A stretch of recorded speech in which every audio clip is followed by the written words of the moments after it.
Shalom, shalom, meus queridos, tudo bem? Mais uma vez aqui, graças ao Eterno, nós estamos aqui contando o Homer, já chegando, digamos assim, os finalmente do Homer, né? A gente está na última semana de contagem do Homer, e hoje nós vamos falar ainda sobre Malhut, a última Sefirá que nós vamos tratar. Nós vamos falar do aspecto da Sefirá Gevurah de Malhut, ou seja, Gevurah Sheb Malhut. Gevurah é aquela sefirá que está ligada à restrição, está ligada à severidade, está ligada à disciplina, mas também Gevurah, ela é muitas vezes traduzida como força. Que força é essa? A força que você precisa para vencer alguma coisa, seja no sentido ativo, eu preciso tomar uma ação e essa ação exige força, às vezes força física, força mental, força principalmente emocional para lidar com as adversidades, com os desafios. E Malhut está ligado ao rei Davi. E nós sabemos que o rei Davi é o arquétipo do grande rei, aquele que realmente dominou essa energia da Sefirá de Malhut, que é o reino, que é o mundo físico onde nós estamos. Isaac, que é a personagem ligada a Gevurah, nós temos alguns paralelos que nós podemos traçar entre Isaac e Davi. Isaac, nós temos um episódio na qual Isaac ele usa muito de Gevurah para vencer a si mesmo, que é aquele episódio que nós até já comentamos aqui em outros vídeos aqui do Homer, que ele é atado pelo seu pai para ser colocado no altar como sacrifício, e ele se permite aquilo por entender que o pai dele não era um louco, que o pai dele era realmente um grande homem de Deus, e que se o pai dele estava fazendo aquilo era porque era vontade do Eterno. Então Isaac foi o primeiro a fazer o que a gente chama de Kiddush Hashem, de oferecer-se a si mesmo para o Eterno, mesmo sabendo nós, pela Torá, que é proibido o sacrifício humano. O Eterno não quer sacrifício humano e o Eterno nem pediu um sacrifício humano.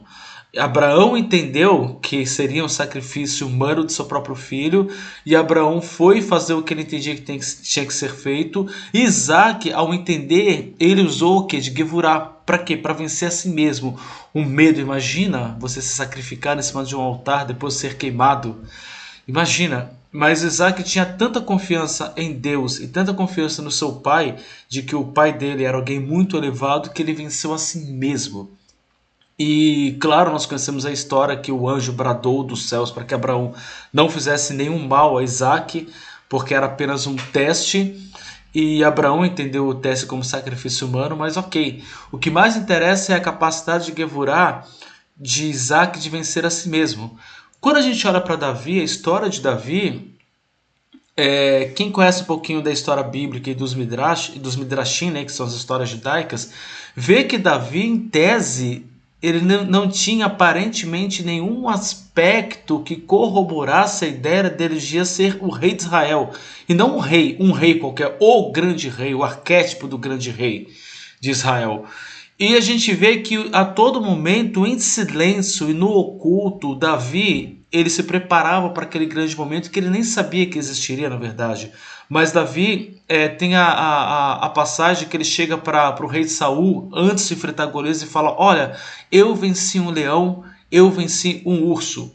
Eu estava uma vez cuidando das ovelhas do meu pai, e um urso atacou as ovelhas do meu pai, e eu fui lá, lutei contra um urso e venci o urso e resgatei a ovelha. E ele fala que fez a mesma coisa em relação a um leão. Então o urso e o leão são aquelas adversidades que aparecem em nossas vidas para às vezes roubar alguma coisa que está sobre o nosso domínio. Nós que as ovelhas necessariamente não eram de Davi, eram do seu pai. Então a gente pode entender a ovelha como aqueles propósitos que o Eterno nos dá para que a gente cuide. Coisas que o Eterno coloca em nossas mãos, confia a nós, e a gente às vezes passa por situações de roubo. E a gente tem duas opções: sentir medo, fugir, pensar, é assim mesmo, acontece, o efeito colateral da vida. Ou nós entendemos que se nós estamos no propósito do Eterno, se aquilo que o Eterno nos deu está confiado em nossas mãos, o Eterno é conosco. Então nós podemos e devemos sim enfrentar os ursos e os leões que aparecem em nossas vidas. E Davi, ele sempre venceu a si mesmo, porque a gente vê que ele não tinha nenhum aspecto aparente de quem seria rei. E ele se tornou o melhor de todos os reis. Por que ele se tornou o melhor? Porque ele acostumou-se a vencer a si mesmo, acostumou-se a olhar para si e não ver o que as pessoas viam dele. Davi olhava para si e enxergava aquilo que Deus enxergava dele. Davi, ele sabia da grandeza dele, independente de qualquer circunstância humana. Gevurah quer dizer força, né? Então nós precisamos sim de força para vencer o mundo. Mas a pior coisa que pode acontecer é você gastar a tua força sem propósito. Quando a gente vê Isaac se levantando e falando, eu vou descer ao Egito e vou semear lá porque a fome está vindo, eu não vou esperar que a fome bata na minha porta, eu vou tomar uma atitude. Esse levantar-se de Isaac, tomar uma atitude, isso é Gevurah, isso é força. Lindo, perfeito até aí. Só que tem um detalhe. O que o Eterno fez? O Eterno aparece para Isaac, se manifesta para Isaac e fala, não desças ao Egito. A gente sabe que fisicamente o Egito não era mais baixo que Israel. O Egito era até mais alto que Israel, geograficamente falando. Então esse descer significa não saia da posição na qual você conseguiu chegar, porque eu te coloquei aí para se rebaixar a uma condição pior. O Egito significa o mundo, significa idolatria, significa voltar às práticas que não eram tão bacanas assim em nossas vidas. E o Eterno falou, por causa dessa dificuldade, ok, você tem que usar Gevurah, mas use no lugar correto. Ou seja, empenhe o teu poder, a tua força no lugar onde eu vou te mostrar. A gente vê o rei Davi lutando contra o gigante. Por que ele lutou contra o gigante? Para se aparecer? Para fazer marketing pessoal? Não, ele lutou porque ele entendia que vencendo aquele gigante, ele honraria o nome do Eterno, tiraria de Israel aquela atmosfera de medo que o povo estava tendo, de submissão, honraria o nome do Eterno e colocaria o povo de Israel no lugar merecido. Ou seja, Davi não lutou contra o gigante por ele, Davi lutou contra o gigante por Deus, pelo propósito de Deus. Então isso é usar Gevurah de maneira correta. Eu me lembro de uma história que eu ouvi de um rabino que eu não vou lembrar quem é, mas eu vou resumir a história como eu me lembro dela, que é muito interessante. De que teve uma pessoa que foi presa naquelas prisões antigas lá da Sibéria, aqueles países assim de clima bem inóspitos. E ele ficou preso, acho que se eu não me engano, 30 anos. E ele falou que no primeiro dia que ele chegou na cadeia, assim, se a mínima perspectiva de um dia sair de lá, chegou lá para ficar lá até morrer. Ele chegou na cadeia e o capataz da cadeia chamou ele e falou, vem cá, você todo dia vai ter que fazer um trabalho aqui, você não vai ficar parado. Aí colocou ele numa sala que tinha uma parede, tinha uma alavanca que ele tinha que girar. Ficava girando uma alavanca lá. Tinha uma alavanca e um eixo, e do outro lado da parede tinha alguma coisa que ele não sabia o que era.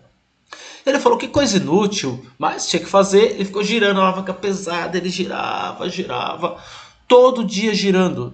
E ele começou a pensar, por que eu estou girando essa alavanca? Será que isso que eu estou girando, espera aí, isso daqui eu estou girando, tem um eixo.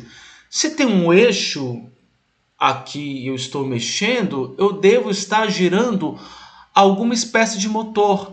E como aqui é muito frio, esse motor deve estar gerando eletricidade, e essa eletricidade, de repente, deve estar ou iluminando, ajudando a iluminar algum lugar, por isso que eu não posso parar de girar, ou ela deve estar, de repente, servindo de aquecedor para alguma coisa.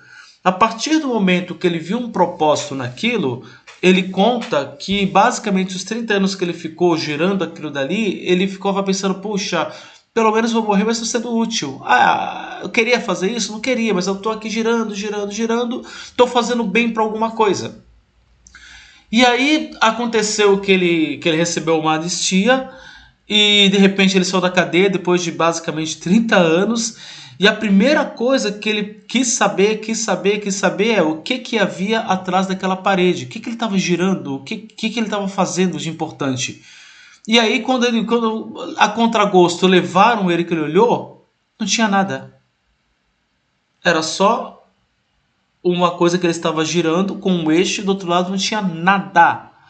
Era completamente inútil aquilo que ele estava fazendo. E ele conta que a dor que ele sentiu de saber que ele tinha gastado a força dele durante não sei quantos anos inutilmente, essa dor foi muito, mas muito, muito maior do que o dia que ele foi preso e foi condenado a ficar numa cadeia onde ele ia morrer. Ele pensou assim: eu preferia ter morrido do que ter passado esses anos todos fazendo algo inútil. O que eu quero dizer com isso? Que a Gevurah é uma energia que a gente precisa se apropriar dela de maneira correta. Sem Gevurah, a gente não faz nada. E a Gevurah é extremamente necessária aqui em Malhut, que é o mundo físico, porque o mundo físico, ele depende da nossa força. Isaac, ele foi para onde Deus mandou, não desceu ao Egito, foi para a terra de Gerar. E chegando lá, o que ele fez? Ele plantou. Arou a terra, comprou um terreno, arou a terra, fez o trabalho físico, manual que ele deveria fazer. E eu não sou agricultor, mas acredito que o agricultor sabe o que eu estou falando. É levantar de madrugada, é arar a terra, é contar com a bênção do céu, com a chuva. Quanta força um agricultor não tem que despender de sua vida para que ele obtenha resultado. E diz que Isaac fez o que ele tinha que fazer, usou a Gevurah dele, desde o momento que ele resolveu tomar uma atitude, ouviu a direção do Eterno e foi tomar a atitude dele no lugar onde Deus mandara. Quando ele fez aquilo, ele prosperou e colheu 100 vezes mais do que estimava-se ter colhido. O que eu quero dizer? Precisamos ter Gevurah. Sim, sem Gevurah, em Malhut, nada acontece. A terra está pronta para produzir aquilo que nós precisamos ou que nós queremos.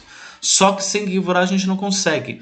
O problema é que se você não tiver a tua Gevurah alinhada com um propósito maior, que é honrar o nome do Eterno, assim como Davi, o propósito não era matar o gigante por matar para ser o cara.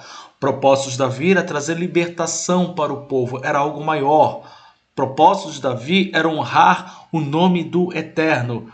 O nome do Eterno estava sendo completamente desonrado. Ele falou: tem que matar um gigante para honrar? Então é isso que eu vou fazer. Eu já matei um leão e já matei um urso. O que é matar um gigante? Então note que toda a Gevurah de Davi, ela sempre era aplicada para um bem maior que não era seu próprio benefício. No final das contas, ele era muito beneficiado, mas nunca era o grande objetivo de Davi. Então que nós aprendamos nessa correção de Gevurah Shem Malhut a entender que a terra está esperando a nossa ação. A nossa ação, ela virá mediante essa energia de Gevurah, dessa força.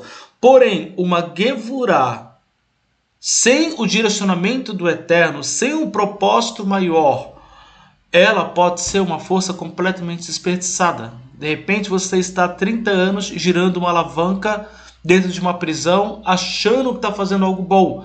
E isso é muito, muito, muito frustrante. Então a gente tem que pensar quantas vezes eu girei uma série de alavancas na vida estando numa prisão sem propósito algum. Simplesmente porque alguém mandou. Porque falaram que era assim, tinha que ser feito e acabou. Então, meus queridos, que a gente possa se alinhar realmente, aproveitar esses últimos dias do Homer para alinhar todos esses aspectos que nós tratamos até agora e trazer para Malhut uma energia da árvore da vida completamente corrigida, para que quando a gente plante com o propósito correto, a nossa colheita seja exponencialmente maior do que aquilo que a gente esperava, porque quem dá a bênção é Deus. A terra obedece a Deus. A terra primeiro vai obedecer a Deus e depois vai obedecer ao homem. Ela só obedece o homem se o homem estiver alinhado com Deus. Se não estiver alinhado com Deus, a gente cai na maldição de trabalhar e colher espinhos e abrolhos. Agora, com a bênção do Eterno, usando a força que o Eterno nos dá com o propósito correto, a gente certamente, assim como Isaac vai colher muito, assim como Davi, a gente vai reinar, a gente vai fazer parte do domínio desse reino que o Eterno criou para cada um de nós. Baruch Hashem, concorda com isso? Então, colocar aqui para a gente fazer a contagem do homem, se você não fez ainda. Hoje já estamos em 44 dias, então hoje são 44 dias que perfazem 6 semanas e 2 dias do Homer.